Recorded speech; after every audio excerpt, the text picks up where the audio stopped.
Daf Ayin Vav Amud Bet, bonjour à vous tous.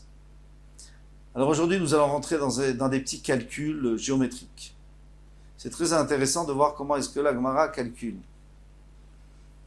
Alors, déjà hier on avait dit que, dans la Mishnah, que si quelqu'un, bon, on habite dans deux cours mitoyennes, normalement chaque cour fait son hérouf pour elle. Mais s'il y a une fenêtre ou une porte de au moins 4 tfachim sur 4 tfachim, donc ça s'appelle un passage, eh bien, on peut très bien faire un hérouf pour toutes les deux chatzerot ensemble, et comme ça on pourra passer de l'un à l'autre. Maintenant, il faut aussi que cette fenêtre, elle soit pas plus haute que 10 tfachim, pour deux raisons. Une raison parce que si elle est plus haute, donc ça veut dire qu'en dessous il y a déjà une mechitza de 10 tfachim, donc c'est plus la même cour. Une autre raison, c'est parce qu'on peut pas, c'est pas très facile à utiliser quand c'est trop, il faut lever les choses, et puis même pour passer soi-même, il faut sauter, il faut mettre un meuble ou une échelle. Bon, voilà, c'est pas pratique, donc ça fonctionne pas. Il faut que ça soit 4 sur 4 et aussi maximum 10 de haut. Maintenant, on avait dit aussi que si la fenêtre, elle est en partie dans les 10, ça va, ça suffit. Ça suffit. Même si elle descend 1 cm dans les 10, il n'y a pas de problème. Là où on va commencer à poser une question, c'est qu'est-ce qui se passe si on a un rond, on a un cercle dans le mur, on n'a pas une fenêtre. Alors comment on va faire pour mesurer? Quel est le diamètre ou la circonférence de ce cercle qui va faire que finalement je peux rentrer à l'intérieur une fenêtre si je voulais? Premièrement. Deuxièmement, jusqu'où il doit descendre ce cercle pour que je puisse rentrer une fenêtre et que la fenêtre soit en dessous de 10 tfachim. Elle commence en dessous de 10 tfachim. Alors, la réponse est simple. On nous dit ici. Amar Rabbi Yochanan Chalon Agol. Tzarech sheyibek il faut 24 tfachim. Il faut 24 tfachim de circonférence pour une raison très simple. C'est qu'un carré de 4 sur 4, ça fait 16 de pourtour. Si on prend un fil, on entoure ce carré. Et comme on sait qu'un rond, c'est bien plus large qu'un carré, puisque le rond, il prend en considération tous les coins du carré, il commence qu'après les coins du carré. Donc, le rond, d'après Rabbi Yochanan, il fait la moitié de plus. Ça veut dire que si mon carré fait 16 tfachim de pourtour, eh bien mon rond, il fera 24 tfachim de circonférence. Maintenant, puisqu'il fait 24 tfachim, c'est-à-dire qu'il fait un diamètre de 8, puisque on compte pas les décimales, on les compte pas dans la Gemara. Donc on va dire que, parce que normalement c'est 3,14, mais là on va arrondir à 3. Donc 3, si tu as 24 de circonférence, ça fait 3, ça fait 8 de diamètre. Maintenant, si ça fait 8 de diamètre, comme ma fenêtre, elle fait 4 sur 4, donc ma fenêtre imaginaire que je vais déposer, elle fait 4 sur 4. C'est-à-dire qu'il y a 2 tfachim en dessous, 2 tfachim dessus. Et comme il faut qu'elle rentre un peu en dessous, donc il faut creuser encore un peu pour que 2 tfachim plus et des poussières. Ça, c'est l'explication de Rabbi Yochanan. Et là-dessus, vous allez tous me dire c'est faux. Et c'est faux. Pourquoi c'est faux? A priori, la Gemara va poser cette question plus tard. Pourquoi? Parce que si j'ai un carré de 4 sur 4 de côté, je veux le faire entrer dans un cercle, eh bien je dois prendre le diamètre et ça sera... Pardon, je dois prendre la diagonale et ça sera le diamètre. Or la diagonale de 4, c'est pas 8 du tout. C'est 5,6 et des poussières. Alors, il y a un problème. On continue avec Gemara.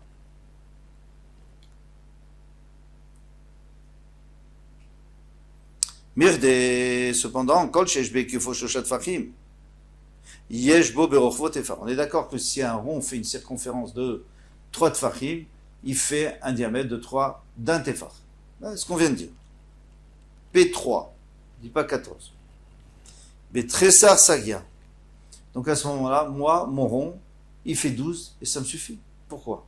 Parce que j'ai besoin que mon rond fasse un diamètre de 4.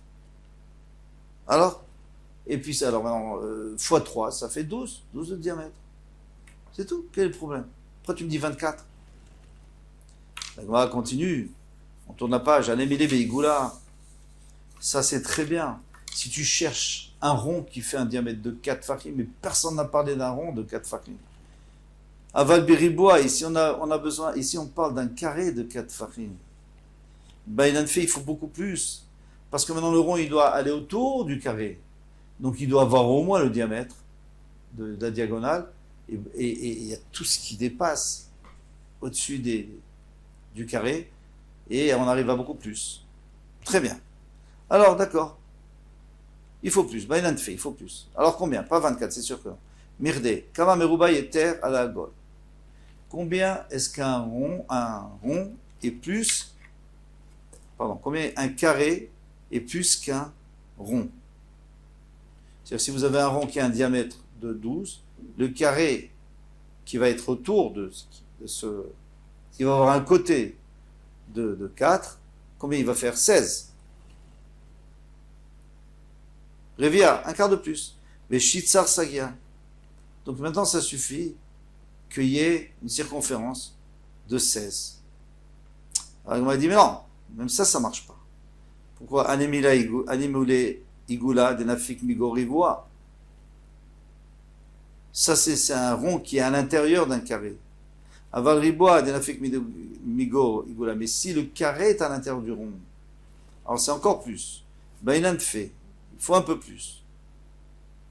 Maïta, quelle raison? Moursha. Des 40 étapes, parce qu'il y a les coins. Alors c'est combien?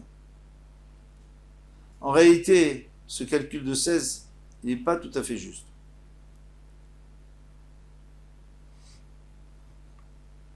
Mais admettons.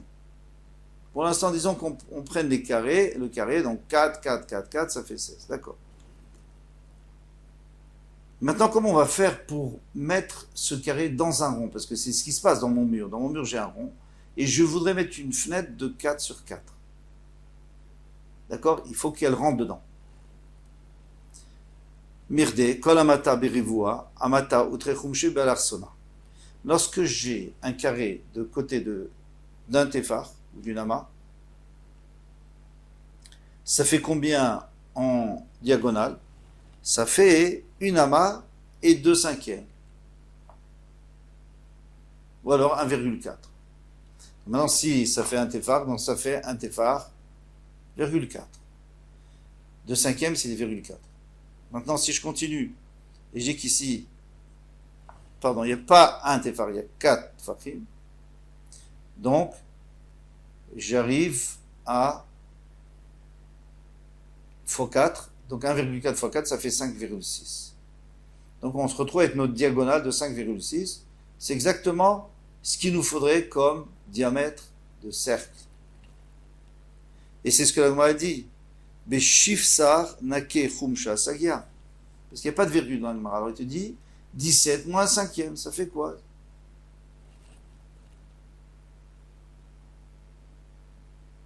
Ça fait 16,8, c'est ce que j'ai dit. Oui, 5,6 multiplié par 3, ça fait 16,8. C'est juste. Parce que moi, je vous ai dit le diamètre, mais maintenant, on parle de la circonférence. Sagia, ça devrait suffire. Donc, on a une question. On ne peut pas arriver à 24, c'est impossible. Vous faites tous les calculs du monde, vous ne trouverez pas 24. Rabbi Yochanan, Amar ki daïne de Kisre. Alors, Rabbi Yochanan, lui, il avait l'habitude de calculer comme les juges de Césarée. V'amrila kirabanan de Kisre, comme les Talmidei Chachamim de Césarée. Eux, ils avaient un système de calcul d'Amré. Ils disaient Igula migoy riboa. Riva. Si par exemple tu as un rond à l'intérieur d'un carré, eh bien, c'est un quart de moins, puisque le carré, si vous avez un carré de 4 sur 4, ça fait 16 de circonférence, si on peut dire, en tout cas, de pourtour. Eh bien, si vous faites un rond à l'intérieur, vous arrivez à 12. Ça, c'est vrai. C'est clair. Rivoa, migo, igula. Maintenant, si ce rivoa, il est à l'intérieur, si ce carré il est à l'intérieur, comme chez nous, la fenêtre est à l'intérieur du rond, pas le gars. Donc il faut rajouter la moitié. Alors la moitié de 16, c'est 8. Donc 8 plus 16 est égal à 24. Ça, c'est le calcul de Rabbi Yochanan. Alors nous, on sait très bien que ce calcul ne fonctionne pas. Vous pouvez prendre une règle, vous allez voir, 1 centimètre, vous allez mesurer. C'est pas vrai. C'est pas vrai que si on met un rond autour d'un carré, le carré fait 4 sur 4, il fait un diamètre de 5,6, eh bien le pourtour, ça fera 16,8 point final. Alors, comment ça se fait? Demande Tosfot, il dit, comment ça se fait que Rabbi Yochanan comptait comme ça? Alors il dit, Yesh Mefarshim, il y en a qui expliquent qu'il y a une erreur qui s'est glissée. En réalité, c'est un autre cas. Les Dayanim de Césarée, eux, c'est un autre cas. Et ils vous disent, moi j'ai un rond qui fait un diamètre de 4. Donc il fait une circonférence de 12, multiplié par 3. Ensuite, je mets un carré autour de lui, j'arrive à 16. Je mets un rond autour de lui. Au contraire. Pardon, j'ai un carré de 4, donc ça fait, si je mets un rond dessus, regardez la photo dans Tosfot, j'ai un carré, je mets un rond dessus et je mets encore un carré dessus. Donc là, oui, on va augmenter, on va arriver à 24. Et c'est pas du tout ce qu'on est en train de faire là, chez nous. Parce que chez nous, on est parti d'un carré, et on arrive à un rond, pas plus. Là, il remet encore un carré dessus. Donc on va arriver bien beaucoup plus, puisqu'il y a les coins là, qui vont, ça va rajouter encore. Donc, voilà. Voilà la réponse de Tosfot. Et on peut attaquer la suite de la Gemara. Pachot, merba l'arba, vechoulé. On avait dit que si ça fait 4 sur 4 et 10 de haut, et moins que 10 de haut, c'est bon. On peut faire un hérouf pour les deux ensemble. Ça s'appelle un passage. Mais si c'est moins que 4 sur 4, ou alors si c'est plus que 10 de haut, on ne peut pas. Tout ça, c'est quand il y a une fenêtre entre deux cours. Aval chalon sheben shte batim, mais si c'est entre deux maisons. Afilu le malame asara, nami, même si c'est plus haut que 10, c'est pas grave. Il y a deux maisons qui sont collées, mur mitoyen. Il y a une fenêtre même plus haut que 10, on peut faire un hérouve entre les deux maisons. Imratsu le harev, mervim echad. S'ils veulent, ils peuvent faire tous ensemble. Et si, ou chacun comme il veut. Maïtama, quelle est la raison? Beta keman demalidame. La maison, c'est comme si elle est pleine. Alors, ça veut dire quoi? La maison est comme si elle est pleine, c'est-à-dire que dit fachim de haut, c'est pas dit fachim de haut, c'est rien de haut. C'est pourquoi? Parce qu'elle est pleine. Elle est pleine de quoi? Disons que c'était une grange pleine de blé. D'accord, je suis d'accord avec toi. Parce que j'ai pas besoin de monter. Je suis sur le blé, donc la fenêtre, elle est à ma hauteur. Même si elle est à 3 mètres de haut. Mais ici, on est dans une maison d'habitation. Il y a plusieurs réponses à cette question. Et le Meiri donne une réponse magnifique. Le Rav Yonatan aussi. Il donne la même réponse. Il dit dans une maison, dans un khatser, dans une cour, il n'y a rien. A priori, il n'y a rien. Il y a peut-être un four, mais il est scellé, donc tu ne peux pas le déplacer. Donc, dès que c'est un peu trop haut, c'est moins pratique pour faire passer des choses. Mais dans une maison, il y a toujours des meubles, des tables, il y a toujours des choses qui traînent de partout. Donc, tu montes dessus, et voilà, et tu fais passer, ou tu passes toi-même. Ça, c'est la réponse. C'est que la maison, elle est comme si elle est pleine. En tous les cas, c'est le pshat, à mon avis, qui est le plus facile à comprendre. Après, il y en a qui veulent dire que comme il y a des murs et un toit, donc on est en sécurité. Bon. C'est aussi joli comme ça. Et Tivé. Donc là, on pose une question. Tivé Rav Nachman, toi tu dis que c'est que dans la cour, mais pas dans les maisons. Et pourtant, il y a écrit Chad li chalon shiben shte chatzerot. Il n'y a pas de différence. C'est la même chose si c'est une fenêtre entre deux cours, vechad li chalon shiben shte batim, entre deux maisons. Vechad li chalon, ou alors c'est la même chose si c'est une fenêtre shiben shte aliot, entre deux étages. Donc il y a deux personnes à l'étage qui ont un mur mitoyen. Vechad li chalon shiben shte gagim, ou entre deux toits. Il y a des toits, mais il y a bien sûr, il y a un garde-fou. Alors, et qu'est-ce qu'il y a écrit là-bas? Entre deux chambres qui appartiennent à deux personnes différentes, dans la même maison. Kulan, arba, l'arba, betachasara. Il faut 4 sur 4 et pas plus que 10 de haut. Donc tu vois bien, même dans tous les cas, c'est comme ça, même dans les maisons. Targuma, achatzerot.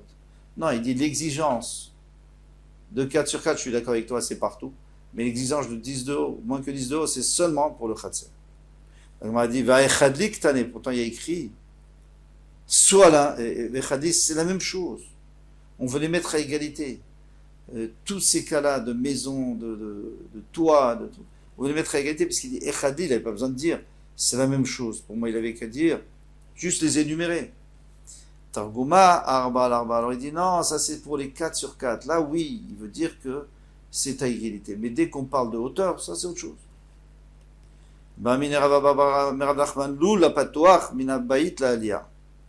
J'ai une maison qui m'appartient. En haut, il y a quelqu'un qui habite. Et il y a une lucarne. L'autre, c'est une lucarne. Au milieu du plafond, il y a une lucarne. Eh bien, maintenant, moi, je vais faire un rouf avec lui. Sarir Sulam Kavua le Atiro. Est-ce qu'il faut une échelle fixe qui est là-bas c'est un escalier. Une échelle fixe, c'est-à-dire un escalier. Est-ce qu'il faut un escalier pour que ça soit pratique, parce que c'est beaucoup plus que dit Fahim. Et si c'est pas pratique, on a dit qu'on peut pas faire un héros. Ou alors tu peux apporter, ou alors tu n'as pas besoin d'un escalier.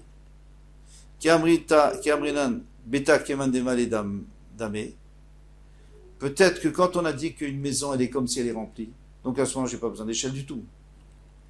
Ça c'est quand c'est sur le côté, parce que sur le côté il y a toujours des choses qui traînent, mais au milieu il y a rarement des choses qui traînent. On n'a pas envie de trébucher. Mais si c'est au milieu, parce que la lucarne est au milieu, non, ça va pas, c'est pas bon, il faut qu'il y ait là-bas quelque chose. Odilma Lochna, peut-être qu'il n'y a pas de différence, parce que tu vas chercher un meuble, tu vas chercher une chaise, une table, et tu vas mettre là-bas. Amarlen, ça il dit, il n'y a pas besoin. Pas besoin de mettre un escalier. Savo mina, sulam kavwahu den tsarich, peut-être qu'il n'y a pas besoin de quelque chose de fixe. Aval sulam aray tsarich, mais il faut quand même une échelle qu'on met là-bas Shabbat, qu'on déplace, après on enlève. Moi, quand j'ai lu la Gemara, j'ai compris une soulam qui est à rail, c'est-à-dire qu'on déplace, elle est contre le mur et on la déplace chaque fois. Mais je n'ai pas trouvé une farshim qui en parlait, sauf le Meiri, qui dit on la laisse quand même Shabbat. En semaine, on l'enlève, c'est pas fixe, mais Shabbat, on la laisse pour pouvoir monter et descendre. Itma, il a été dit au Betemdash, Amarav Yosef, Barminoume, Amarav Nachman, Echad Sulam Kavua, Echad Sulam Aray, soit une échelle fixe, soit une qui est vraiment un escalier, soit une qui est juste pour Shabbat, et notre Tzarir, il n'a pas besoin du tout.